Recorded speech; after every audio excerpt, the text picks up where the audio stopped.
아버지, 저에게 12월 셋째 주일을 추수감사주일로 허락해 주시고 감사하는 마음으로 예배케 하여 주시니 감사드립니다.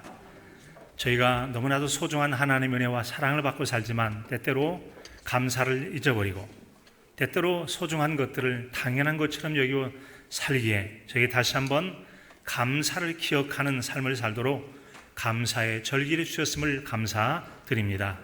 하나님 원하오니 오늘의 말씀을 통하여 우리에게 다시 한번 잊혀졌거나 기억해야 될 감사를 떠올림을 통하여 우리의 삶 가운데 감사가 회복되어지므로 감사의 삶이 곧 예배가 되어 하나님을 영화롭게 하고 우리 삶도 복된 삶을 살아갈 수 있도록 은혜 내려 주시옵소서.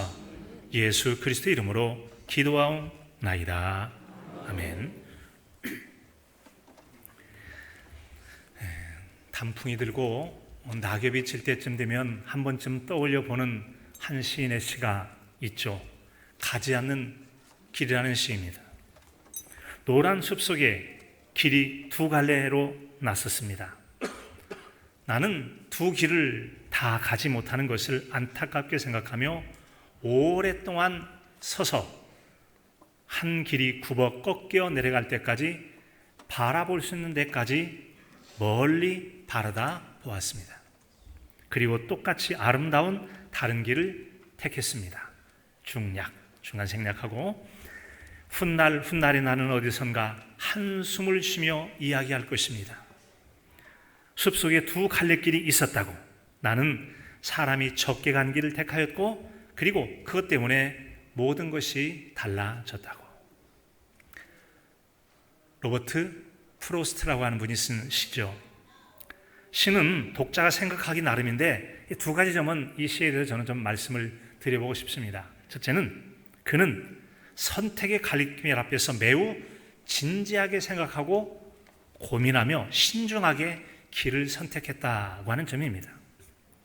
나는 두 길을 다 가지 못하는 것을 안타깝게 생각하면서 오랫동안 서서, 잠깐이 아니라 오랫동안 서서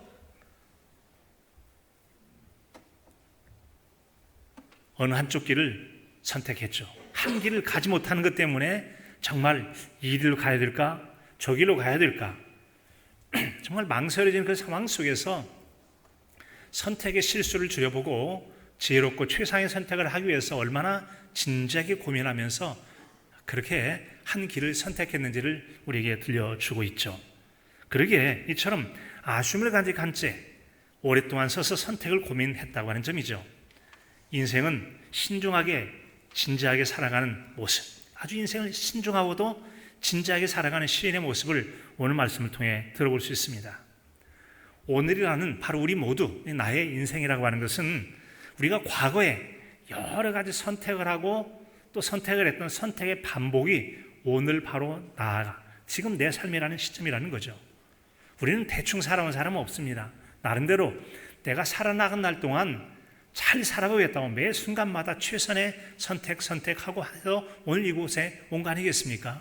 때로는 아쉬움이 있을지 모르겠고 후회가 남을지 몰라도 신중하게 진지하게 생각하고 고민하며 살아가는 것, 그것이 바로 우리 미래를 위해서 오늘 할 수 있는 잘한 일 중에 한 가지가 될 것입니다. 두 번째로는 그는 선택의 갈림길 앞에서 진지하고 신중하게 한 선택의 길이었지만 지금의 선택에 대해서 먼 훗날 후회를 말할지도 모를 것을 그는 생각하고 있다는 점이죠. 사람은 아무리 신중하게 생각하고 진지하게 검토하고 살핀다고 할지라도 미래를 정확히 아는 사람은 없습니다. 나름대로 그 당시 여러 상황과 자기가 가진 지식을 동원하고 때로는 다른 사람의 조언을 구해서까지 이렇게 하면 좋을까 저렇게 하면 좋을까 어떤 선택을 합니다. 그럼에도 불구하고 미래를 아는 사람이 없다는 점이죠. 이것이 바로 인간이 가진 한계예요. 완전할 수도 없고 미래를 알 수도 없는 한계를 가진 존재이기 때문에 우리는 미래에 대해서 후회할지도 모른다는 점이죠. 그러기에 후회를 줄이기 위해서 오늘의 삶을 신중하게 살아가는 것이 정말 필요한 것이죠. 훗날이 나는 어디선가 한숨을 쉬며 이야기할 것입니다. 이 부분이 바로 그런 혹시 후회할지 모른다는 염려를 예측하게 하죠. 그리고 이어진 말은 독자의 해석에 따라서 두 갈래길을 생각해 볼 수가 있겠죠.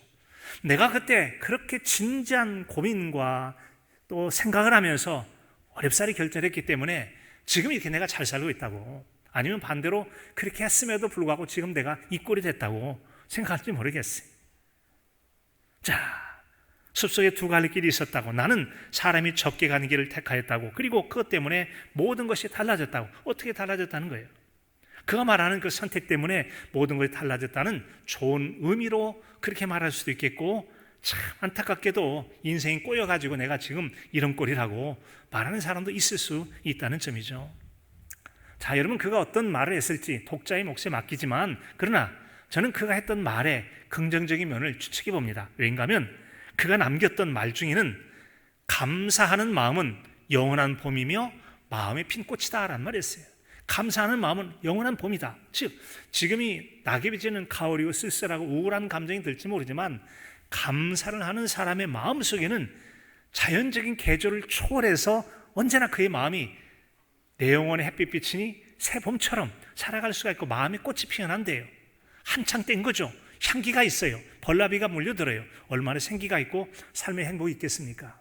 감사하는 삶 속에 영혼의 봄날 같은 날도 오고 삶의 행복도 넘쳐나게 될 줄로 믿습니다. 그가 지금 모든 것이 달라졌다라고 말하는 이 삶 속에 어쩌면 그가 자기가 말했던 이 감사라는 말의 고백처럼 살았다면 아마도 이렇게 내가 좋게 잘 됐다라고 고백하는 말이 아닐까 추측해 보게 됩니다. 여러분, 이처럼 사람이란 이 생각 하나에 따라서 인생이 완전히 달라요. 같은 상황이지만 생각에 따라 천국을 살 수도 있고, 같은 생각이지만 지옥을 살아갈 수도 있어요. 그래서 이 생각이라는 게 참 중요한데, 이 생각 속에 감사를 담을 수 있다면 이 감사라는 생각 자체가 우리 육체 건강에도 굉장히 영향을 많이 미친다는 것을 우리는 많은 통계를 통해서 알고 있지 않습니까? 그래서 그에 대해서 감사를 말하는 존 헨리라고 하는 분은 감사는 최고의 항암제요, 해독제요, 방부제다라고 그랬어요. 방부제라는 말은 썩지 않도록 하는 건데, 감사를 하면은 우리가 썩지 않는다, 상하지 않는다는 거죠. 해독제라고 해요. 해독제, 독을 빼는 것이죠. 요즘 들어서 여러 가지 감정적으로 분노, 원망, 그 때문에 마음의 병을 앓고 있는 자들에게 필요한 것 중에 하나, 또 나쁜 음식을 먹어서 몸에 독이 쌓인 걸 빼내는 게 바로 디톡스입니다. 톡을 없앤다가 디톡스인데, 톡이란 말은 우리 몸에 해로운 거라는 것이죠. 해로운 독성 물질을 빼내는 걸 디톡스 치료를 하게 됩니다. 어떻게 우리 삶 속에 여러 가지 상황들에서 원망도 생기고 불평도 생기고 미움도 갈등도 생긴 이 나쁜 것을 뽑아내느냐? 감사하게 될 때 놀라운 독성이 빠져나가는 해독제 역할을 하게 될 줄로 믿습니다. 뿐만 아니라 이 감사는 그는 항암제라고 해요. 항암제라고 했어요. 항암제다. 여러분, 요즘 이제 맨발 걷기를 통해서도 건강이 좋아진다, 암 치료된다는 얘기하는데, 저희가 상담학을 공부할 때 상담학 사례집 같은 데 보면은 원망과 불평하는 사람은 병을 앓을 가능성이 많은데, 감사를 하는 사람에게 있어서는 몸에 있던 질병도 치유가 되죠. 실제로 암이 치유됐다는 그런 보고들이 많이 나타납니다. 많이 나타나요. 감사하는 사람에게, 또 그렇게 여러 가지 의과적 치료를 받는 사람들에게 하지 않는 사람보다 긍정적으로, 적극적으로 또 삶의 여유 가지고 노력하는 사람이 훨씬 더 건강을 회복하고 재발 가능성이 월등히 줄어든다는 것이 이미 보고가 되어 있는 내용이기도 해요. 여러분, 감사하게 됐을 때 항암제도 되고 해독제도 되고 방부제도 된다고 그러니까 감사하며 사는 은혜가 있길 진심으로 축복합니다. 이 같은 여러분, 우리가 감사를 하게 되면 감사는 꼬리를 물게 돼 있어요. 여러분 잘 아시지만 원망 불평하고 남을 자꾸 나쁜 걸 찾아보면 자꾸 원망 불평 미움 그리고 나쁜 것만 자꾸 발견됩니다. 그런가 하면 감사하다 보면 이것도 감사 저것도 감사, 알고 보니까 다 모든 게 감사야. 그래서 여러분, 뿌리라는 책으로 나중에 미국에서 큰 상도 받게 되죠. 퓰리처상이라는 상도 받았던 알렉스 헤일리라고 하는 분은 감사에 대해서 이런 말을 한 적이 있다고 그래요. 작은 감사가 큰 감사를 낳는다고 그랬어요. 한번 해보실까요? 작은 감사가 큰 감사를 낳습니다. 네, 작은 불평이 큰 불평 낳고요, 작은 미움이 큰 미움 낳아요. 작은 것들이 커지는 것이 바늘도둑 소도둑 난다는 말이 있는 것처럼 작은 것들이 커진다는 점 생각할 때 원망 불평의 사람보다는 감사할 줄 아는 사람과 교제를 하게 된다면 여러분의 삶에도 전염이 되어도 감사가 전염되어서 여러분의 삶이 더 복되고 아름다울 줄로 믿습니다.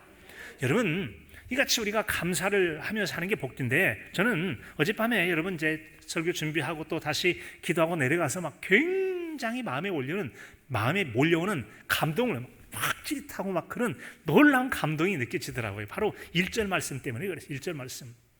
여호와께 감사라, 그는 선하시며 그의 인자심이 영원함이로다. 아멘. 이런 구절이 여러 시편에서 여러 번 나와요. 특별히 이 구절 자체가 감동이 아닌 것 같은데, 여러분 곰곰이 생각해 보세요. 여호와께 감사라. 그 말씀은 뭐 범사에 감사라도 하였기 때문에 여호와께 감사해야지 의무감을 더해주는 말씀처럼 들려지게 했습니다. 물론 그 말씀이 감사한 내용이지만 그 자체가 그렇게 큰 감동은 되지 않았어요. 그런데 여호와께 감사라, 그는 선하시며 그의 인자하심이 영원함이로다 기도하면서, 선하시다, 악하다, 영원하다, 잠깐이다, 이 생각하는 동안에 굉장한 마음의 감동이 오게 되어지는 거예요. 여러분, 이 미국에 보면 아메리칸 갓 탤런트라고 하는 그 일반인들이 자신의 노래, 재주, 특기 여러 가지를 발표해가지고 그 일종의 등용문처럼 유명해지는, 이제 일종의 상금 따먹기 하는 그런 건데요. 그런 대회를 통해서 우승하게 되면 수백만 달러 돈을 받게 되어요. 수십억을 받게 되는데, 여러분 그 경주에 나가서 볼 때 어떤 경우는 이를테면 별 볼 일 없어 보이는데 노래를 막 쫙 하면 눈이 커지다 갑자기 와 하고 박수를 치고 일어나서 박수 치는 거 봐요. 탄성이 나오는 경우가 제가 바로 그런 감동을 느꼈은 겁니다. 이 시편 2구절을 읽는데 얼마나 마음에 감동이 되는지 말이죠. 정말 마음에 감동이 되더라고요. 자, 제가 이렇게 감동을 했던 이유가 있습니다. 감동이 된 적이 있어요. 이 말씀 속에 보니까 하나님은 선하시다는 말씀이 그렇게 마음에 와닿더라고요.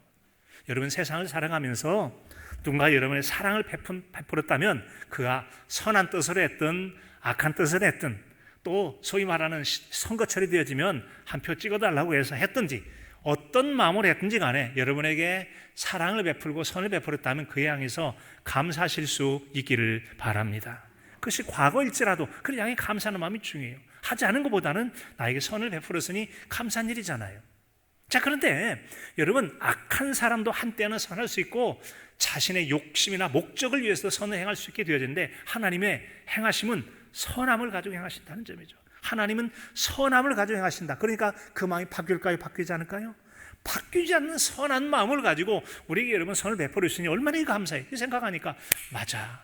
사람들은 그렇게 조석병의 마음이 바뀌어도 하나님 바뀌시지 않아. 이거 생각하니까 너무 마음이 좋은 거예요. 하나님 그렇죠. 하나님은 선하시죠. 하나님 정말 사람들은 손바닥 뒤바퀴처럼 여반장 그렇게 바뀔지 모르지만 하나님 그러지 않는다는 게 너무 좋은 거예요. 거기다가 하나님의 인자라는 말은 다른 표현은 사랑이라고 하는, 하나님의 인자하심이 영원하다, 하나님의 사랑하심이 영원하다. 사람들은 또 어떻습니까? 사람들의 사랑들, 내가 여러분 사랑한다는 것은 남이 나를 사랑해서 사랑하는 경우도 있고, 또 사랑해야 될 의무감 때문에 사랑하는 경우도 얼마나 많이 있습니까? 특별히 정말 영원한 불꽃처럼 타올 것 같은 연인들의 사랑, 부부의 사랑이 여러분 어떻습니까? 그런데 여러분 잘 아시는 것처럼 사랑에도 유효기간이 있다는 걸 아시죠? 우리 몸에서 나타나는 호르몬에 의해서 감정이 끌려가지고 눈에 콩깍지 끼워가지고 이렇게 쭉 빠져서 사랑을 하는 거래요. 그런데 이 사랑이 여러분 짧으면 3개월, 길면 6개월, 더 짧으면 3일 가서 신혼여행 때 갈라져가지고 오는 사람도 있기도 하고, 더 가면 3년도 가기도 한답니다. 그런데 분명한 것은 유효기간이 있다는 점이죠. 사람이 감정만 가지고는 계속 사랑할 수 없어요. 왜요? 그렇게 예뻤던 사람이 팔뒤꿈치부터 믿기 시작해가지고 다 꼴보기 싫어요. 그래서 세상이 제일 미운 원수가 어디 살아요? 자기 집 안에 살아요. 한 입을 놓고 사는 사람이 세상이 제일 원수예요. 평생의 원수처럼 사랑하는 경우가 있다고 그러지 않습니까? 여러분, 이처럼 감정에 의한 사랑이라는 것은 한계가 있습니다. 유효기간이 있어요. 그래서 부부의 사랑이라고 하는 것은 감정으로 사랑하는 것이 아니라 약속을 따라 사랑하는 것이죠. 부부가 서로 결혼 서약을 하고 약속을 했기 때문에 약속을 지키기 위한 사랑을 해야 된다는 거죠. 한번 해보실까요? 부부의 사랑은 감정을 따라하는 사랑이 아니요, 약속을 따라하는 사랑이다. 약속은 변하지 않는 거니까 수십 년 할 수 있는 거예요. 감정이란 여러분 잠깐이면 이게 변할 수도 있기도 하고요, 감정은 한쪽에 다른 때 뺏길 수도 있어요. 하지만 약속은 뺏기는 게 아니라 둘 사이의 약속이 있기 때문에 지켜가야 되는 거 아니겠어요? 그래서 여러분, 이 하나님의 영원하시다, 그렇게 죽고 못 살던 연인도 다 변하고 뭣도 변하고 자식과 부모의 사랑도 변하고 요즘 보니까 뭐 한미약품이라고 하는데 내가 자식 잘못 키워서 그렇습니다. 부자 간에 지금 모자 간에 또 분쟁이 생겼죠. 돈 많은 사람들 사이에 있는 일입니다만 여러분 그렇게 부모와 자식 간에도 이게 앙숙이 돼가지고 법적 투쟁을 해야 되는 게 세상에 이렇게 감정이 변해. 그런데 하나님의 사랑은 그분의 선하심을 바탕으로 해서 그의 인자하심이 영원하다. 사랑이 언제까지 계속된다는 거죠. 우리가 잘할 때도 사랑하시고 못할 때도 사랑하시고 부족할 때도 사랑하시고 정말 넘쳐서 사랑하시고 언제나 조건을 따지지 않고 우리를 사랑하시는 분이 우리가 믿는 사랑의 하나님 아버지인 줄로 믿습니다. 우리가 믿는 하나님 아버지이신 줄로 믿습니다. 여러분 그런 하나님이랑 생각하니까 얼마나 마음이 좋은지 말이죠. 너무나 많이. 그래서 하나님 존재 자체에 대해서 그냥 기쁘고 좋은, 그리고 막 너무 막 기쁜 거예요. 마음속에 어젯밤에 기뻤어요. 여러분도 여호와께 감사라. 그는 선하시며 그의 인자심이 영원하미로다. 이 말씀이 여러분의 마음 가운데 감동이 되는 은혜가 있기를 진심으로 축복합니다. 이 말씀이 감동이 된다는 게 얼마나 복인지 모르겠어요. 너무나 참 마음이 기뻐요. 여러분 이렇게 마음속에 기쁨이 있다고 하는 것은, 감동이 있다는 것은 우리가 오늘 내게 처해 있는 상황이 무엇냐를 초월할 수 있는 힘과 능력을 주게 됩니다. 지금 이곳에 예배를 드리고 있는 많은 성도들 중에도 금요일날에 살아오면 다 행복하지만 않을 거예요. 어렵고 힘든 도 많이 있을 겁니다. 그런 대로 열심히 믿음 생활했고 기도하고 살아왔는데 지금 내 신세가 자꾸 나빠지고 건강은 나빠지고 지금 상황이 별로 좋지 않아서 정말 내가 감사해야 될지 억지 춘향으로 감사할지 모르지만 마음부터 감사가 우러나지 않아 라고 할지 모르겠어요. 그러나 진짜로 하나님의 선하심과 인자하심에 대한 절절한 마음에 감사해 끈다면 상황을 초월하는 놀라운 기쁨과 감사가 넘쳐나게 될 줄로 믿습니다. 이것은 여러분 우물에서 물을 퍼서 마시듯이 그 하나님의 약속의 말씀을 통해 자기 은혜를 끌어올린다면 그 복을 자신의 것으로 누릴 수가 있다는 거죠. 그런 삶, 바로 하나님의 기적의 삶을 누리는 거 아니겠어요? 그런 고백이 바로 하박국서 3장 17절에 18절에 있는 하박국 선자의 고백 아니겠어요? 이런 고백이잖아요. 비록 무화과나무가 무성치 못하며 포도나무에 열매가 없으며 감람나무에 소출이 없으며 밭에 먹을 것이 없으며 우리의 양이 없으며 요양간에 소가 없을지라도 나는 여호와로 말미암아 즐거워하며 나의 구원의 하나님으로 말미암아 기뻐하리로다. 기뻐하리로다. 감사하리로다. 이런 기쁨과 감사라고 하는 것은 상황을 초월하는 거예요. 상황 따라서 기분이 좋고 나쁜 것은 예수님 안 믿어도 다요. 세상 사람 안 믿어도 다 할 수 있다는 거죠. 그런데 우리에게는 세상 사람에게 없는 한 가지가 있지 않습니까? 바로 우리에게 하나님이 계시다는 점이죠. 우리에게 구원의 주님이 계시니까 세상 사람들이 없는 그 상황을 초월한 하나님으로 말미암은 기쁨과 감사가 저와 여러분의 삶이 되시기를 진심으로 축복합니다. 그런 믿음 가진 사람이라면 하나님은 나는 착하다, 선하고 나는 사랑이 많아 하고 딱 팔짱만 끼고 계시지 않고 구체적으로 우리가 어려움 가운데 있을 때 그분은 손발 벗고 나서서 우리를 도우시는 하나님 되신다고 2절 이하부터 말씀에 들려주고 있지 않습니까? 하나님은 그런 분이라고 들려주고 있어요. 그래서 하나님은 선하시고 인자하셔요. 사랑이 언제까지 계속되는데 여호와의 속량을 받은 자들은 이같이 말할지어다. 감사하다고 말해야 된다. 그리고 말하기를 여호와께서 대적의 손에서 그들을 속량하셨다라고 말씀하세요. 속량이란 다른 말하면 구원이란 뜻이에요. 같이 볼까요? 속량은 구원이다. 속량을 통해 구원했다는 것은 여러분 자유를 주었다는 것이고요, 생명을 얻게 했다, 그런 뜻입니다. 원래 속량이란 말은 이제 노예가 되었던 자의, 노예된 것을 어떤 사람이 돈이 좀 있어, 저 사람 내가 풀어줘야지 생각하고 그를 노예로 데리고 있던 사람 돈을 주고 자기가 삽니다. 그리고 지금부터 자유요, 그럼 그 사람은 그때부터 자유가 되어지는 거예요. 건져준 것이고 자유를 준 거고 해방이 바로 속량이라고 하는 것입니다. 이처럼 속량을 받기 전에 왜 사람은 노예가 되는가? 일반적으로 성경에 나타나면 보면 두 가지 상황들이 주로 있잖아요. 첫째는 전쟁의 포로로 끌려오게 되어지면 잡아간 사람들의 종이 되어지는 거예요. 노예가 되어져요. 그런 경우가 있다면 하나님께 선택받았다고 하는 이스라엘 백성들 가운데도 노예가 발생하기도 합니다. 어떤 경우죠? 다 조상들로부터 기업을 물려받아서 땅이 있고 재산이 있는데 살다 보니까 어쩌다 보니까 건강이 나빴든 사업을 했는데 망했든, 그래서 결과적으로 남에게 돈을 꾸게 되고 재산 다 팔리고 돈을 꿨는데 갚지 못하면 몸종이 되어가서 돈을 갚을 때까지 종살이를 하게 되어지는 것이죠. 그렇게 종살이하는 것이 곧 노예 생활 아닙니까?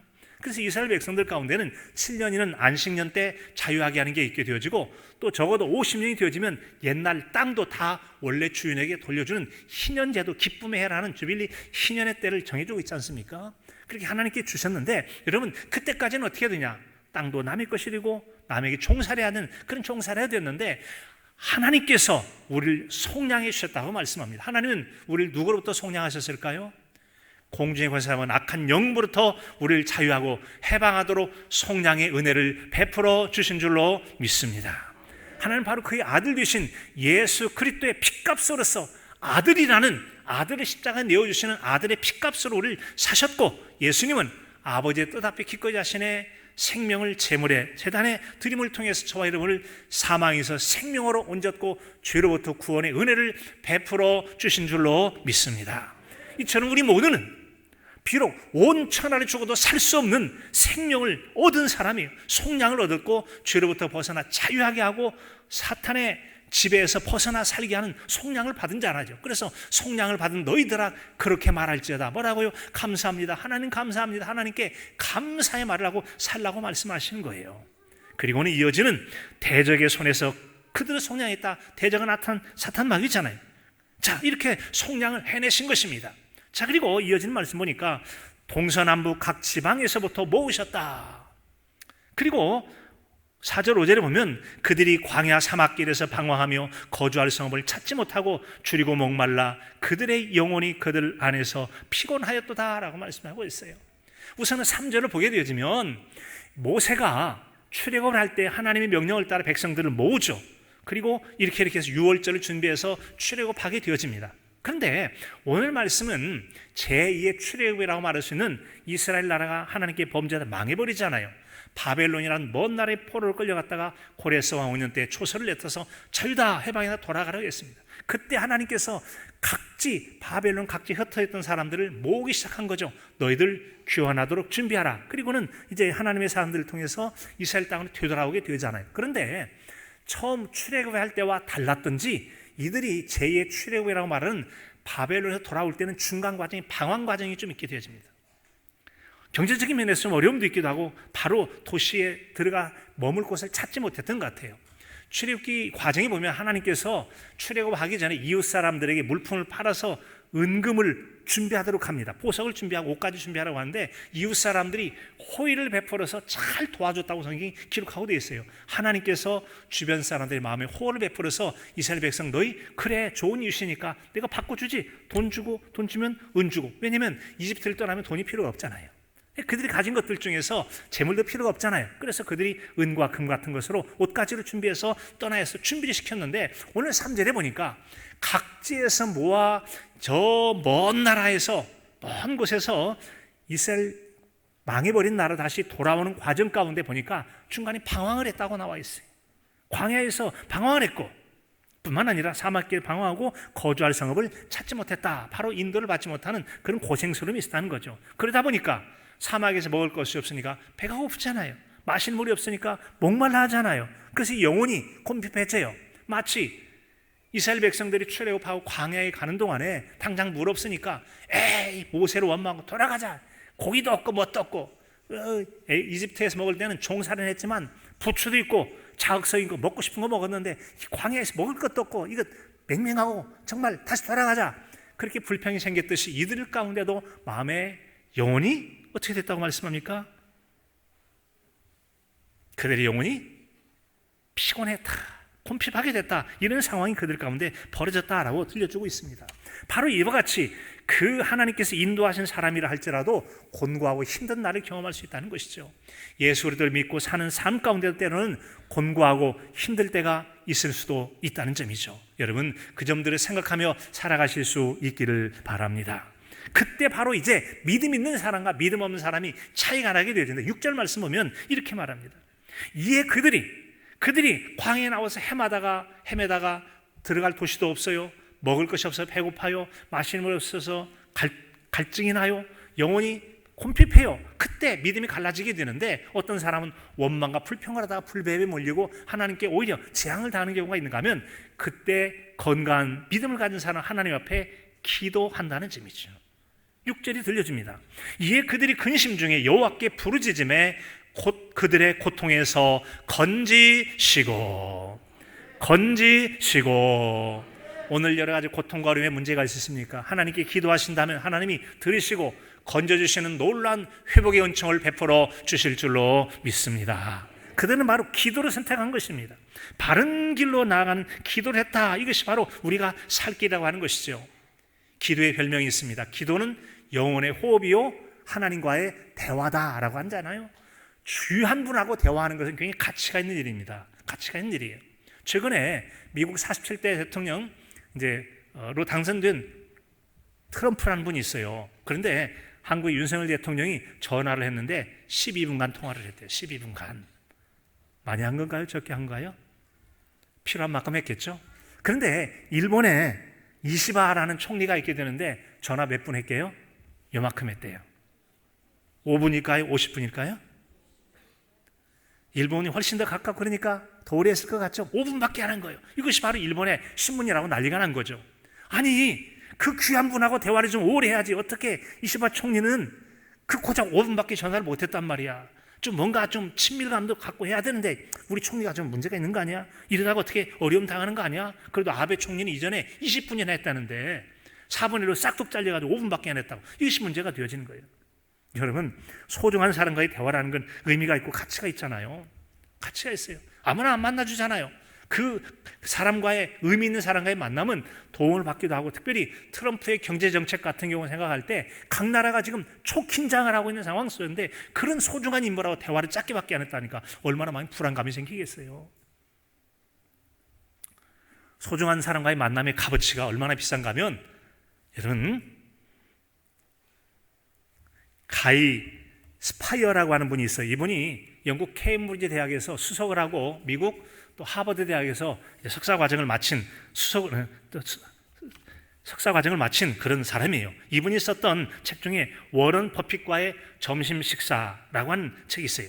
워런 버핏과의 점심 식사라고 하는 책이 있는데 워런 버핏이 이제 나이가 좀 많아가지고 그동안 많은 사람과 경매를 해가지고 자기하고 식사 한 끼 하는데 돈을 좀 내야 돼요. 내게 되는데 2022년도 2년 전에 마지막 식사를 하게 됐는데 경매값, 식사 한 끼니 값 그분과 함께 먹으면서 경제적 조언을 듣고 하는데 얼마 값이었는지 아세요? 요만큼 냈대요. 얼마요? 5억? 이거보다 더 많아요. 그럼 얼마? 50억? 이거보다 더 많아요. 입이 벌어지죠. 한 끼니 먹는데 200억보다도 더 많이 됐대요. 얼마나 줬냐고요? 기록에 하면 그분 식사 한 끼 값이 장장 246억 원이나 됐다는 거죠. 고작 몇 시간 식사하는데 246억 원을 돈을 줘야 밥 한 끼니 먹어주는 거예요. 이렇게 여러분 의미 있고 가치 있는 분과 대화를 한다는 게 얼마나 여러분 값비싼 대가를 치러야 되냐는 말씀이죠. 여러분 저는 워런 버핏보다 더 귀한 분을 여러분들에게 소개해드리고 싶습니다.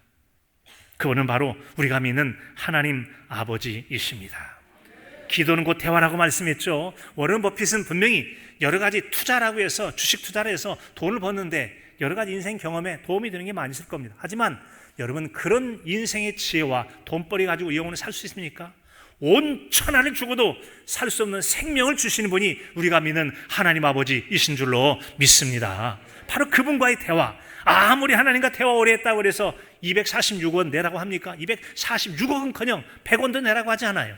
공짜에 오히려 하나님은 대화를 더 많이 할수록 더 기뻐하시고 더 좋은 것 공짜로 풍성히 베풀어 주실 분이 하나님 아버지이실 줄로 믿습니다. 여러분 특별히 이 일본의 이시바 총리가 윤석열 대통령보다도 통화를 늦게 했다는 게 더 기분이 나쁜 거예요. 자존심이 상하는 거예요. 아베 총리 같은 경우는 트럼프 대통령이 2016년 당선됐을 때 첫 번째로 딱 방문도 하고 그랬는데 아니 한국 대통령보다도 시간도 짧지 늦게 했다니까 얼마나 자존심 상해요. 자존심을 한번 세워드릴까요? 여러분들은 그 트럼프 대통령이나 워런 버핏보다도 소중한 하나님과 얼마나 먼저 만나십니까? 얼마나 더 오래 기도하십니까? 여러분 그렇습니다. 남보다 먼저 기도하고 남보다 더 오래 기도하고 했다고 신문나지는 않을 것입니다. 그럴지라도 하나님께서 그를 크게 기뻐하실 줄로 믿습니다. 행한 대로 갚아주실 줄로 믿습니다. 그래서 근심 중에 부르짖음에 그들의 고통에서 건지셨다라고 말씀하여 응답하시는 하나님이시라는 거죠. 갚아주신 하나님, 뿌린 대로 거두게 하시는 놀라운 약속의 하나님이 되신 줄로 믿습니다. 그래서 결과적으로 7절에 보니까 또 바른 길로 인도하세요. 부르짖음의 고통에서 건져주셔서 해방, 구속하는 것뿐만 아니라 바른 길로 인도하사 거주할 성읍에 이르게 하셨도다. 마땅히 머물 자리에 머물게 하시는 분이 하나님 아버지시라는 거죠. 그래서 이처럼 지난 세월을 딱 돌아보니까 모든 게 다 하나님의 은혜이고 기적 같은 역사예요. 8절에 보니까 여호와의 인자하심과 인생에 행하신 기적으로 말미암아 그를 찬송할지로다. 찬송할지로다.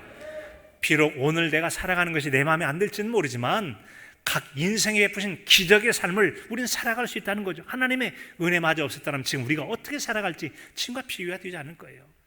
오늘 말씀 보면 하나님께서 인생에게 행하신 기적으로 말미암아 그를 찬송한다고 하는 것처럼 선하신 하나님께서 영원하신 사랑으로 우리에게 적합하도록 기적을 베풀어 주셔서 오늘 기적 같은 삶을 살아가게 되는 줄로 믿습니다. 그걸 생각할 때 어느 것 하나 하나님이 은혜하는 것이 없다는 거 아니겠어요? 모두가 다 은혜라고 하는 것이에요. 놀라운 은혜라는 그 삶을 오늘 우리가 살아가고 있다.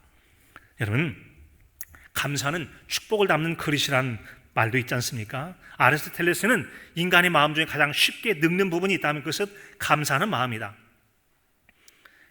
감사 불면증이 걸려서 사람이 쉽게 감사를 잊어버린대요. 요즘 아이들 보면 웬만하면 저 감사합니까? 차고 넘쳐서 웬만한 선물 줘도 이거요 필요 없어요. 그리고 잊어버려도 찾지도 않아. 넘쳐나니까 감사를 잃어버린 그런 세대를 살아가고 있는 거 아니겠습니까? 여러분, 초대 교부였던 크리스토톰이라는 사람은 사람에게 근본적 죄가 하나 있는데 그것은 바로 감사하지 않는 죄다라고 말했고, 괴테라는 사람은 이 세상에서 가장 쓸모없는 인간은 감사할 줄 모르는 인간이라고 말하게 됐고요. 또 여러분, 마이로 게이트라고 하는 사람은 신앙을 알아보는 가장 정교한 방법은 그 사람이 얼마나 자주 감사하느냐 이에 달려 있다는 거죠. 감사하지 않는 사람 시원찮은 믿음, 감사하는 사람 속이 꽉 찬 믿음, 이렇게 생각해 볼 수 있다는 점이죠. 하나님은 범사에 감사라, 그것이 그리스도 예수 안에서 너희를 향하신 하나님의 뜻이니라. 이렇게 감사할 줄 아는 사람에 대해서는 오늘 9절 말씀처럼 사모하는 영혼에게 만족을 주세요. 아무나에게 응답이 아니라 감사할 줄 아는 자에게 응답을 주셔서 만족을 주시고 주린 영혼에게 좋은 것으로 채워주신 놀라운 은총을 베풀어 주실 줄로 믿습니다. 여호와께 감사라, 그는 선하시며 그의 인자심이 영원함이로다.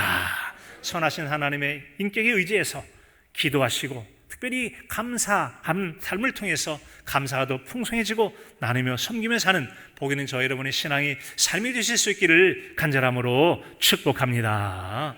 존귀하신 아버지 하나님, 여호와는 선하시며 인자하심이 영원하다 말씀하셨습니다.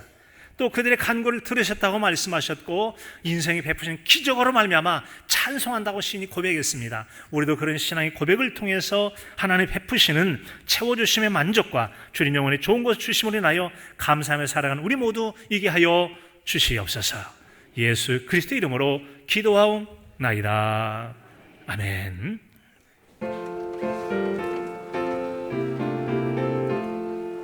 주여 복을